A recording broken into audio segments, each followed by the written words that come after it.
يفقه قولي وسدد لساني واهد قلبي بحق سيدنا محمد صلى الله عليه وسلم والآل.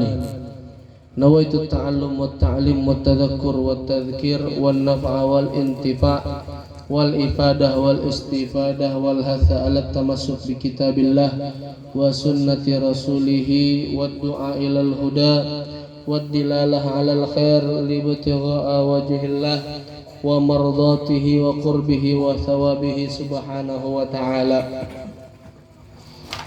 Alhamdulillahirabbil alamin. Pada malam hari ini kita masih diberi kesempatan oleh Allah Subhanahu wa taala berkumpul di malam yang mulia, di tempat yang mulia, dalam melaksanakan kegiatan yang mulia. Semoga adanya kita di tempat ini barusan membaca maulid dan barangkali tadi sebelum itu juga wirid-wirid lainnya, semoga menjadi penyebab kita berataan diridhoi oleh Allah Subhanahu wa taala.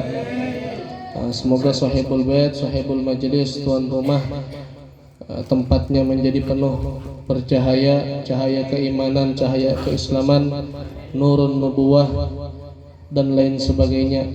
Berkumpul segala keberkahan dan rahmat Allah Subhanahu wa taala di tempat ini.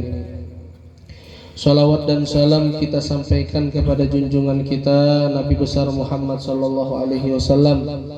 Semoga kita ini termasuk orang-orang yang kecintaannya kepada beliau diakui kelak di akhirat. Dan semoga kita ini berataan termasuk orang-orang yang diakui oleh beliau sebagai umatnya dan dikenal oleh beliau ketika di akhirat kelak. Amin ya rabbal alamin. Kalau dikenal oleh Nabi, insya Allah dapat syafaat dari Nabi. Kalau dapat syafaat dari Nabi, insya Allah surga tempatnya. Bukan insya Allah, pasti sudah. Kalau sudah dapat syafaat dari Nabi, pasti sudah surga tempatnya. Nah, semoga kita berataan yang termasuk dapat syafaat Nabi. Amin ya rabbal alamin. Hadirin hadirat yang dirahmati oleh Allah Subhanahu wa taala, jamaah Majelis Ta'lim Laila Nur Jannah. Semoga kita berataan dirahmati oleh Allah Subhanahu wa taala. Minggu ini merupakan Zikral haul li sahibil maulid simtud durar. Jadi minggu ini kita sebetulnya sudah kan hasil peringatan haulnya beliau belum? Sudah minggu lalu? Belum peringatan haul. Ini yang dibacakan maulidnya kan maulid simtud durar, maulid Habsyi ini. Pengarangnya Habib Ali bin Muhammad bin Husain Al-Habsyi. Meninggalnya itu kurang lebih 20 Rabiul Akhir. Nah, itu haulnya beliau. Ini sekarang tanggal 20 berapa nih? 23 kan 24 kan ini. 23 inilah Rabiul Akhir. Masuk 24. Artinya baru beberapa hari lalu diperingati haulnya Habib Ali Habsyi.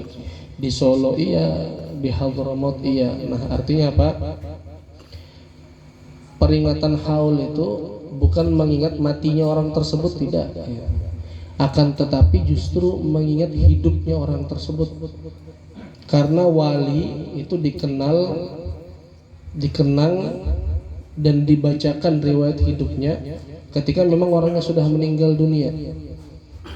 Itu wali. Kalau nabi lain ceritanya. Kalau nabi itu yang diperingati maulidnya, hari kelahirannya.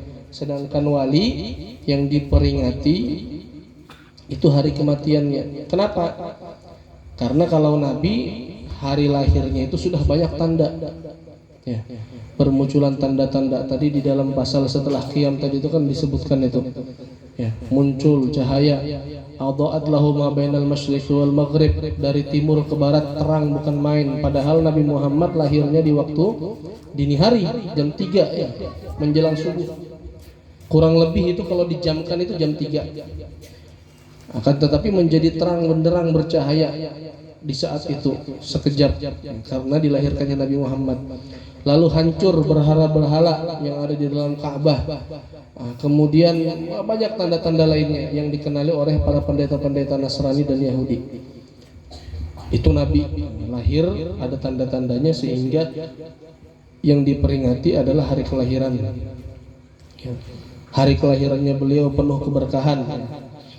Zaman Nabi itu kalau ada bayi perempuan di zaman jahiliyah, kalau ada bayi perempuan dibunuh, ya kan? Nah, di tahun kelahiran Nabi itu tidak ada bayi perempuan yang lahir. Semua ibu yang mengandung itu melahirkan bayi laki-laki. Wa ma min hamilin hamalat fi dzalikal am illa atat min hamliha bi gulam min barakati wa sa'adati hadzal imam. Berkahnya kelahiran Nabi dan karena kegembiraan di hari kelahiran Nabi, Allah Subhanahu wa taala takdirkan bayi yang lahir bersamaan dengan tahun kelahirannya Nabi Muhammad itu semuanya lakian. Tidak ada yang binian. Artinya apa? Supaya tidak ada bayi yang terbunuh sia-sia di tahun kelahiran Nabi. Berkahnya Nabi Muhammad itu. Nah, jadi wajar kalau Nabi itu diperingati hari lahirnya. Ya kan? Nah, kalau wali lain ceritanya. Kalau wali yang diperingati hari wafatnya, yang peringatan haul wafat kesekian sekian sekian misalnya. Kenapa yang diperingati hari wafatnya? Karena banyak orang wali, ya, banyak orang wali itu sudah meninggal dunia orangnya, baru sekelilingnya tahu kalau itu wali. Nah, itu bedanya. Kalau orang wali itu setelah meninggal orangnya baru banyak orang tahu, oh ini wali ini. Pas masa hidupnya ada yang tahu, cuman segelintir orang aja, ya murid-muridnya, pecintanya, orang-orang yang ada di sekitarnya. Tapi kalau orang-orang awam lainnya, nanti kalau orangnya sudah meninggal dunia, baru mereka tahu kalau itu wali. Kayak cerita Habib Hasan bin Sholeh Al-Bahar. Ya, Habib Hasan bin Sholeh Al-Bahar ini salah satu wali besar juga di Hadramaut.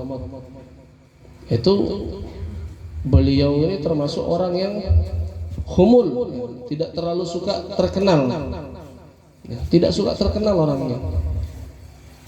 Pernah suatu ketika beliau hadir ke sebuah undangan, itu tamu-tamu besar yang dianggap ulama dan lain sebagainya. Oh, dipersilahkan masuk berataan sudah. Karena tuan rumah ini tahu rumahnya tidak akan cukup, sebagian tamu itu memang didudukkan di luar sengaja. Ruangan di dalam rumah sengaja dikosongkan, disediakan untuk ulama-ulama besar. Nah, datang Habib siapa, Syekh siapa, datang, oh silakan Habib, silakan Syekh masuk, dipersilahkan masuk semua. Giliran Habib Hasan bin Sholeh Al-Bahar yang datang, wah, ini ulama wali besar pula, ya. Tapi ternyata tuan rumah itu tidak kenal. Oh pak duduk di luar situ pak, ya, baris itu. Padahal Habib Hasan mau masuk. Akhirnya Habib Hasan bin Sholeh namanya bukan orang yang ingin dihormati, beliau nurut duduk di luar. Sudah ramai orang berkumpulan, penuh juga sudah bagian dalam rumah ini penuh. Ada salah satu syekh menyeletuk, "Woi tuan rumah, kenapa ini acara tidak dimulai-mulai?" "Oh kita nunggu masih satu lagi. Ada ulama, orang besar, orang soleh namanya Habib Hasan bin Sholeh Al-Bahar." Ya. Habib Hasan bin Sholeh Al-Bahar, "Kenapa kok manggil saya? Anak di luar sini." "Oh ya Allah, Bib, antum ternyata di situ." "Ya, kita tidak tahu, tidak kenal." "Kalau gitu masuk Bib, tolong Bib masuk." "Oh enggak, tadi ente nyuruh anak duduk sini anak." Jadi tuan rumah ini cuma kenal nama, tidak tahu orangnya yang mana. Ya, penampilannya Habib Hasan bin Sholeh Al-Bahar pun ternyata penampilan yang biasa-biasa aja. Akhirnya Habib Hasan bin Sholeh Al-Bahar tidak mau balik, tidak mau masuk ke dalam rumah, maunya duduk di luar itu aja. Nah, yang jadi apa?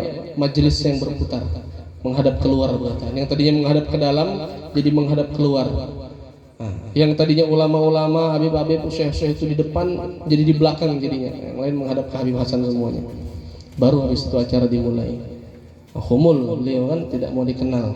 Tidak ada yang tahu, jarang ada yang kenal dengan wajahnya. Sebagian mungkin ada yang kenal namanya, tapi tidak tahu sebesar apa makom kedudukannya. Sampai pada akhirnya apa? Habib Hasan bin Sholeh Al-Bahar ini meninggal dunia. Ini kisah apa namanya, khariq lil adah, ya, kejadian yang di luar kebiasaan. Jadi begitu Habib Hasan bin Sholeh Al-Bahar meninggal, ada orang-orang yang datang menyolatkan beliau di sebuah tempat. Sampai salah satu seorang pedagang daging di pasar, atau entah pedagang atau orang habis beli daging di pasar, intinya dia membawa daging itu di sebuah kantong. Kalau orang zaman dulu belum ada kresek, Nah, jadi ada kantong-kantong khusus itu diletakkan di baju, atau digantung di leher dan lain sebagainya, ada yang. Nah, ini umpat sholat ketika itu, menyolatkan Habib Hasan bin Sholeh Al-Bahar. Begitu selesai sholat, sudah pulik ke rumahnya. Nah, tadi ada daging dibawa pulang, mau dimasak. Dimasak dagingnya ini 1 jam 2 jam kada masak dagingnya. Ya, kenapa ini direbus lagi lama, tidak masak juga, tetap mentah dagingnya.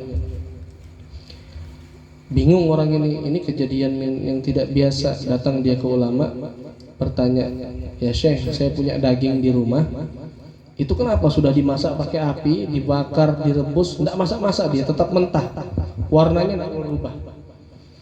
Kata Syekhnya ini, kamu apakan daging itu? Tidak ada, ya, tidak aku apa-apakan.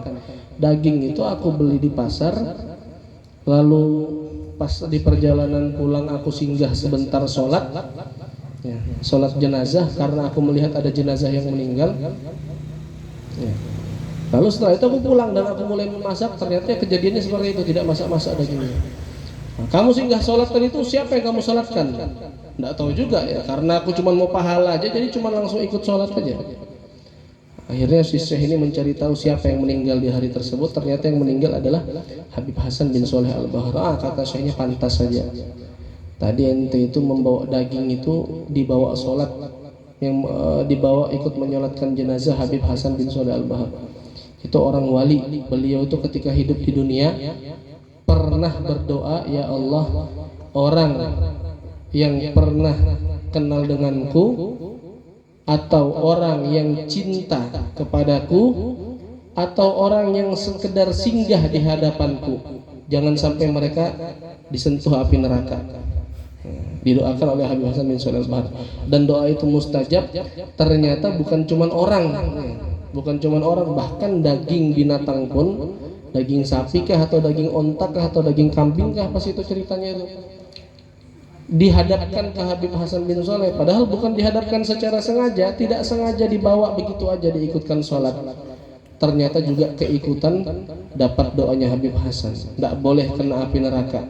Artinya api neraka aja tidak akan kena, apalagi cuman api dunia. Makanya dagingnya tadi itu mentah terus, tidak mau masak-masak. Ya, sudah kebal api neraka.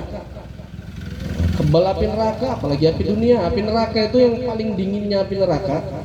Diletakkan di telapak kaki, yang mendidih itu ubun-ubun kepala. Itu kan di dunia tidak ada api yang kayak gitu kan. Diletakkan di kaki, ya kaki aja yang terbakar kalau api dunia itu. Kalau api neraka diletakkan di kaki yang mendidih ubun-ubun. Itu saking panasnya api neraka. Nah, daging tadi ini kebal sudah api neraka, apalagi cuma api dunia. Berkat apa? Doanya orang soleh. Barulah orang itu tahu, oh ternyata yang aku sholatkan tadi itu orang hebat sekalinya, orang luar biasa. Barulah dari situ mulai terkenal namanya Habib Hasan bin Sholeh Al-Bahar. Itu salah satu contoh aja orang wali itu terkenalnya pas meninggal dunia. Habib Ali Habsyi, beliau memang dari zaman beliau hidup sudah terkenal, akan tetapi mulai menyebar menyeluruh dan lebih dikenal lebih luas lagi itu ketika beliau sudah meninggal dunia juga. Nah, kalau masa beliau hidup ya memang beliau seorang guru. Beliau punya murid, beliau mendirikan pondok Ribatul Ilmi Syarif di kota Sewun, Hadramaut. Kalau dari Tarim 1 jam atau 40 menit lah kalau naik mobil. Kalau jalan kaki sehari semalam kada sampai mungkin. Cuman kada ada lagi sudah orang jalan kaki ini. Naik kendaraan semuanya. Itu Habib Ali bin Muhammad bin Husain Al-Habsyi. Sebelum beliau menulis atau mengarang kitab Syimtud Durar, beliau sudah mengadakan pembacaan maulid. Sudah yang dibaca maulid Dibai. Maulid Dibai itu karangan Syekh Abdurrahman Ad-Dibai. Ini juga salah satu wallahu alam apakah benar, tapi saya pernah mendengar salah satu guru kami mengatakan beliau zuriat Rasul ya.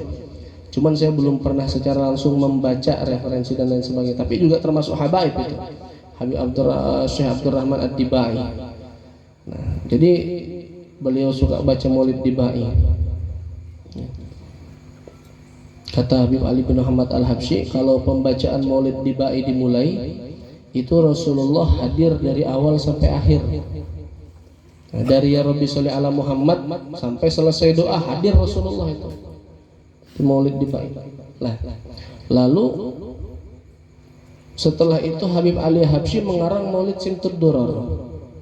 Nah, pembacaan Maulid di Bai diganti dengan pembacaan Maulid Simtud Durar. Artinya beliau sudah tahu keutamaannya Maulid di Bai.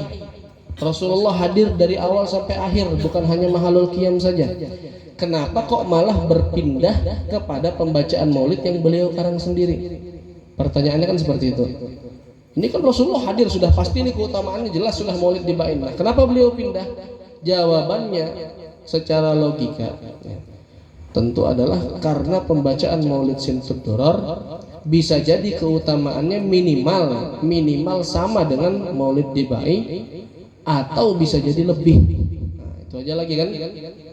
Pian punya kerjaan 5 juta gajinya, disuruh pindah ke kerjaan lain yang gajinya 2 juta, kira-kira mau kada? Kada mungkin mau, bungul kalau mau. Nah, tapi kalau disuruh pindah ke kerjaan yang gajinya 10 juta, mau kita? 5 juta gaji pertama, ini ada kerjaan bagus di sana 10 juta, pindah ke sana pasti, karena lebih besar, lebih kenal. Nah, begitu juga dengan beliau. Ini pembacaan Maulid di Bai sudah berjalan dan kita sudah tahu keutamaannya. Lalu kenapa diganti dengan pembacaan Maulid Simtud Durar atau Maulid Habsyi? Karena tentu di situ ada keutamaan yang lebih besar. Gambarannya aja barangkali mungkin kalau seandainya Maulid di Bai Rasulullah hadir dari awal sampai akhir, barangkali kalau baca Maulid Simtud Durar Rasulullah itu belum mulai Maulidnya sudah hadir Rasulullah. Selesai Maulid Rasulullah belum boleh. Nah, barangkali seperti itu. Atau Rasulullah hadir dari awal sampai akhir, tapi yang hadir bukan cuma Rasulullah. Sayyidina Faqih Muqaddam hadir, Faqih Muqaddam Sani Habib Abdurrahman Segaf hadir, Sultanul Malah Habib Abdullah Al-Idrus hadir, ya, dan lain sebagainya. Syekh Habib Umar Al-Mahdar, Abu Bakar Sakran, anak cucu beliau semuanya, Syekh Abu Bakar bin Salim, dan lain sebagainya. Ya, memang juga salah satu riwayat pernah di dalam kitab di mana sih? Faidul Mukhtar. Faidul Mukhtar itu kitab kumpulan Habib Ali Baharun, salah satu anak Habib Hasan Baharun, pendiri pondok pesantren Darul Lugha Da'wah. Itu beliau mengutip faidah-faidah. Salah satu yang beliau cantumkan ketika menerangkan tentang Habib Ali Habsyi, ada orang melihat Faqih Muqaddam Habib Abdurrahman Segaf, satunya lagi siapa saya lupa. Itu ada 3 orang wali besar. Ini semuanya sudah meninggal wali ini. Tapi dia melihat secara jelas bahwa 3 wali ini berjalan menuju ke daerah Anisah. Daerah Anisah itu sebuah tempat di kota Sewun di mana Habib Ali melakukan pembacaan Maulid Habsyi. Nah, lalu orang ini memanggil, ya Faqih Muqaddam, ya, mau kemana antum ini? Tidak dijawab, terus saja mereka berjalan. Akhirnya sudah, orang ini tadi lapor ke Habib Ali Habsyi. Bib, ya, alafu bib, anak ini tidak sengaja melihat Faqih Muqaddam, melihat Abdurrahman Segaf. Abdurrahman Segaf itu kakeknya Habib Segaf. Melihat Habib Abdullah, Abu Bakar Al-Idrus, Sultanul Malak. Itu semua tadi berjalan menuju hadir ke maulid yang kau adakan. Apa rahasianya Habib kok bisa mereka itu hadir? Kata Habib Ali Habsyi, apa? Sebetulnya aku tidak mengundang mereka secara langsung. Yang aku hadirkan secara khusus itu Rasulullah, datuknya mereka. Ya wajar aja kalau mereka hadir sini ya. Masa Rasulullah datuknya hadir di sini mereka tetap di tempatnya, kan tidak mungkin ya. Pasti mereka tidak enak juga, harus datang. Itu kata Habib Ali Habsyi. Jadi yang hadir bukan cuma Rasulullah, tapi juga cucu-cucu beliau, wali-wali besar yang merupakan cucu-cucu Rasulullah itu hadir semua di pembacaan Maulid Habsyinya Habib Ali di kota Sewun ya, atau daerah Anisah ketika itu ya. Itu memang sampai sekarang kalau peringatan Haul Habib Ali di kota Sewun itu luar biasa, manusia banjir ya. Bahkan mahasiswa atau santri-santri Indonesia yang berada di Tarim itu semuanya berangkat ke kota Sewun, sewa bis mereka.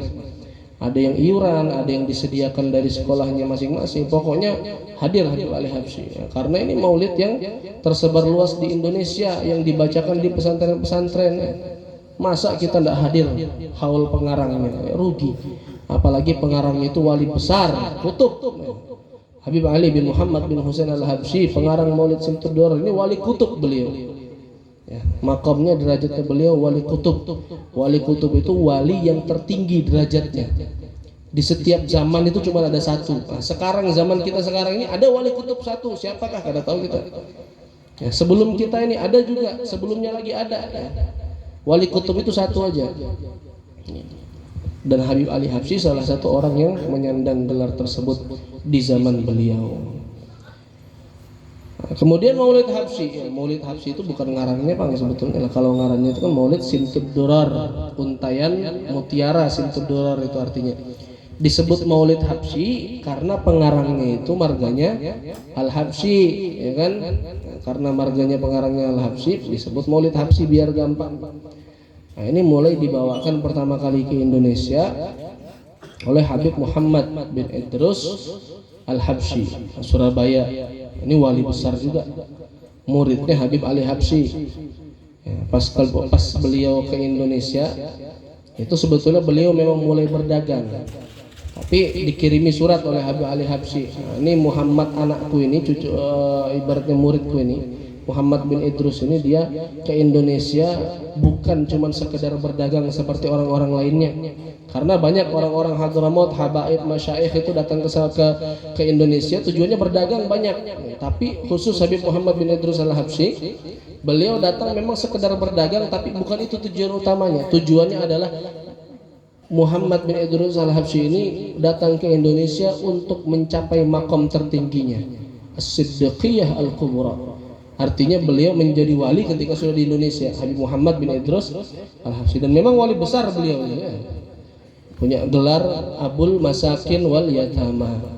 Orang tuanya orang miskin, orang tuanya anak yatim. Habib Muhammad bin Idrus Al-Habsyi. Kalau punya uang ziarah ke Surabaya, cari makamnya beliau. Ya. Nah, itu kemudian mulai tersebar luas. Nah, juga salah satunya yang menyebarkan cucu beliau, cucunya Habib Ali Habsyi, yaitu Habib Anis bin Alawi bin Ali Al-Habsyi. Cucu langsung ini dari pengarang Maulid Simtud Durar. Habib Anis berteman, bersahabat baik dengan Guru Sekumpul, Guru Zaini. Makanya Guru Zaini, Guru Sekumpul ini beliau orang yang memiliki jasa luar biasa. Jasa luar biasa. Telah memperkenalkan, menyebarluaskan, mengajarkan pembacaan Maulid Simtud Durar, Maulid Habsyi ini. Artinya pian di sini, seandainya pian ini belajar baca Habsyi dari seorang guru, yang mana guru ini belajar baca Habsyinya dari seorang guru, yang mana gurunya lagi itu belajarnya dari Guru Sekumpul, maka setiap bacaan yang pian baca tadi itu, setiap salawat yang pian baca, setiap syair yang disenandungkan, itu belum tercatat di amal catatan pian kecuali sudah tercatat duluan di Guru Jaini, di Guru Sekumpul. Makanya beliau wajar aja menjadi wali besar. Bayangkan kalau beliau haulnya Guru Sekumpul ini, kita sepanjang jalan itu ramai orang yang menyambut. Padahal sekedar kenal begitu aja, sekedar tahu begitu aja, bukan murid beliau langsung, bukan muhibbinnya beliau langsung, tapi tahu oh ini lagi rame orang Guru Sekumpul, ayo kita ramekan jalanan, ada yang menyediakan makanan, ada yang apa. Pian kada usah keluar duit kalau berangkat haul Guru Sekumpul itu. Ya. Bahkan bulik itu masih pesangu nasi-nasi yang dibagi orang itu. Nah, saking banyaknya, saking orang-orang itu mengagungkan beliau. Karena apa? Kenapa orang-orang mengagungkan beliau? Karena beliau mengagungkan pemimpinnya manusia, mengagungkan kekasihnya Allah. Ya. Orang yang mengagungkan kekasihnya Allah akan diagungkan oleh orang-orang lain di sekitarnya. Ya, pasti sudah itu kaidah mutlak, kaidah mati sudah. Ya Allah, jadi luar biasa. Nah, jasanya Guru Sekumpul. Nah, kita ini hutang jasa semua lawan Sidin. Banyak hutang jasa kita. Kalau barangkali beliau tidak mengajarkan Maulid Habsyi, barangkali kita ya syukur-syukur kalau tahu dengan Maulid yang lainnya. Barangkali kita tahu juga Maulid yang lainnya. Ya Allah, dari mana kita kenal dengan Nabi? Dari mana kita mau sering-sering bersalawat? Kita ini kalau duduk-duduk di rumah aja, tidak ada kegiatan baca Maulid, itu jangan diharap mau bersalawat, ya kan? Kecuali orang-orang tertentu yang memang diberi Allah taufik hidayah, dia memiliki rutinitas baca salawat, barangkali ada yang 100 kali, ada yang 1000 kali, ada yang lebih, ada yang seperti itu. Tapi rata-rata manusia biasa kayak kita ini, kalau sudah di rumah ya kalau kada pegang HP guring, itu aja lagi kerjaan kita. Salawatnya mana? Kapan salawatan? Nanti pas hadir Maulid baru salawatan. Ya kan kayak itu. Artinya kalau seandainya kemarin kada ada yang mengajarkan kita baca maulid, ya tidak ada yang meramaikan majelis-majelis seperti ini, ya di mana lagi kita mau cari cahaya, ya. Orang baca maulid bersalawat itu kan cahaya. Rasulullah bersabda, as-salatu alayya nur, ya. Bersalawat kepadaku itu cahaya, kata Rasulullah. Artinya pian kalau seandainya di gang ini kita matikan lampu semua berataan, lampu jalannya matikan, lampu rumahnya matikan juga, habis itu balapan lari kita dari ujung gang ke ujung. Kira-kira apa yang terjadi dalam keadaan gelap gulita, tidak ada cahaya? Tabrak sana tabrak sini kan pasti sudah itu. Begitu juga keadaan seseorang yang dia menjalani kehidupan di dunia ini tidak ada cahaya Nabi di dalam hatinya. Artinya dia tidak bersolawat, gelap hidupnya, ya. Hidupnya gelap, dia tidak tahu jalan yang benar yang mana, yang salah yang mana, sehingga dia tidak bisa membedakan. Makanya ada orang yang sudah nyata-nyata tahu sholat itu wajib tapi masih dia tinggalkan. Ada orang yang nyata-nyata tahu, ya, berjudi itu haram tapi masih dia lakukan. Apakah karena dia bodoh? Enggak. Apakah karena dia tidak tahu? Oh, dia tahu. Lalu apa yang menjadikan keadaan dia seperti itu? Enggak ada cahaya. Karena perkara halal haram tadi itu akan terang benderang, akan menjadi jelas bagi orang yang memiliki cahaya.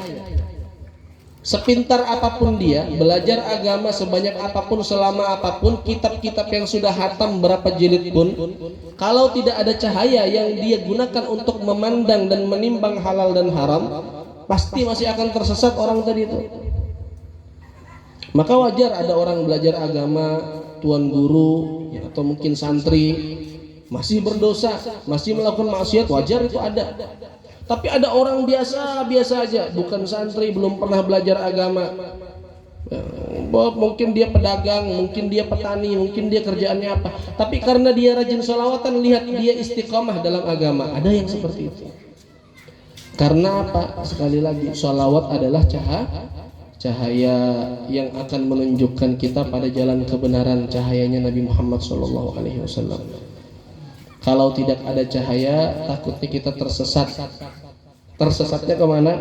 Ya ke jalannya bubuhannya itu sudah. La tattabi'anna sanana man qablakum shibran bi shibrin wa dhira'an bi dhira'in. Kalian pasti akan mengikuti cara hidup, jalan, tren, model dari siapa? Orang-orang sebelum kalian. Siapa orang-orang sebelum kalian? Sebelum umat Islam ini siapa? Yahudi dan Nasrani. Dalam Al-Quran dijelaskan, walan tarda ankal yahudu walan nasara hatta tattabi'a millatahum. Orang Yahudi Nasrani tidak akan pernah lelah, tidak akan pernah mereka beristirahat, tidak akan pernah mereka ridha sampai orang-orang Islam mengikuti jalan mereka. Ya. Oh, ini sekarang banyak sudah orang-orang kita umpat tren-trennya Yahudi, trennya Nasrani itu banyak sudah kita umpati, ya kan? Ini mohon maaf aja pian asal tahu ada tren yang mungkin baru tahun-tahun ini menyebar. Itu namanya FWB. Ini bahaya nih pian kalau berisi anak bebinian, apalagi jaga baik-baik. Ya, ibu-ibu, bapak-bapak, berisi anak bebinian umur belasan tahun, masuk ke umur remaja, atau jangankan itu, masih umur SD pun sudah harus dijaga, dibentengi baik-baik. Laki-laki kah, binian kah, terutama kalau binian anak pian. Karena kalau laki-laki rusak anaknya itu masih kada, tapi rusak masih kada kelihatan, masih apalah bahasanya itu. Ya, tapi kalau binian yang rusak ya sudah, sekali itu aja kehormatannya rusak. Ya, selamanya dia merasa tidak berharga sudah, ya kan? Karena kalau lakian itu kan ada istilah segel, kalau binian itu ada istilah segel. Jadi kalau rusak sudah sekali itu merasa rusak sudahnya seumur hidup. Jadi jaga baik-baik anak-anak pian. Ada tren namanya FWB, friend with benefit. Nah, itu bahasa Madura kah, bahasa apa itu? Bahasa Inggris itulah. Nah, bahasa pamangke. Friend with benefit, apa artinya? Pertemanan dengan keuntungan. Artinya ini ada laki bini berteman, Bukan suami istri lah, ini memang ada lakian binian, temanan aja, cuman pas dua-duanya lagi mau kumpulnya di manakah, di rumahnya lakian kah, di rumahnya binian kah, atau nyewa hotel kah. Selesai menunaikan apa yang dia mau, keluar ya sudah, biasa aja lagi, kita temanan aja juga. Yang artinya kalau si lakian ini beisi pacar seorang atau beisi bini di rumah, gak ada masalah. Antara laki dan bini yang ini tidak boleh ada rasa cemburu karena cuma temanan, tapi pertemanan yang saling memberikan keuntungan dalam hal seksual tadi itu.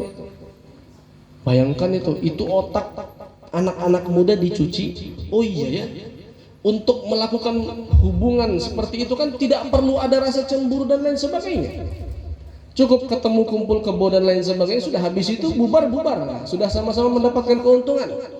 Yang laki-laki merasakan kenikmatan, yang binian merasakan kenikmatan, kan kayak itu. Dicuci otak, supaya hal-hal seperti itu menjadi biasa. Dimunculkan istilah-istilah yang keren, FWB, friend with benefit, keren istilahnya, padahal maknanya apa? Zina. Zina itu kan kotor kan, orang mendengar kata zina, wah perbuatan tercela itu. Tapi kalau orang mendengar kata FWB, oh FWB lah, itu tren, itu bagus, itu kan kayak itu. Jadi istilah itu bisa mencuci atau bisa menjadikan sesuatu yang buruk itu jadi baik. Kayak misal pian ke rumah sakit, kalau pian ke rumah sakit misal sakit apa gitu, nah sekalinya harus diambil sampel dari kotoran pian. Kan kadang mungkin perawat itu ngomong, Pak diambil taiknya dulu, tuh tidak mungkin kan, kotor, kata tai itu kotor ya kan. Nah di rumah sakit itu diambil istilah, Pak tolong nanti kalau BAB fesesnya itu diambil sedikit. Nah kan gitu, feses itu berarti kan bahasanya halus, jadi tidak jorok orang. Kalau disebut T41 tadi itu kan jorok ya. Atau misalnya air kencing, disebut Pak ambil air kencing, itu kan kotor, itu air kencing. Disebut ambil urinnya Pak ya, urin itu berarti air kencing kan, halus bahasanya, artinya orang tidak jorok lagi. Nah begitu juga yang terjadi dengan tren tadi itu. Oh ayo kita zina, wah itu kan jelek. Ayo kita FWB-an ya, nah, kita berteman, kita berhubungan tapi tidak perlu ada ikatan, halus jadinya. Hati-hati, ini merupakan trennya orang-orang yang tidak beriman kepada Allah ya.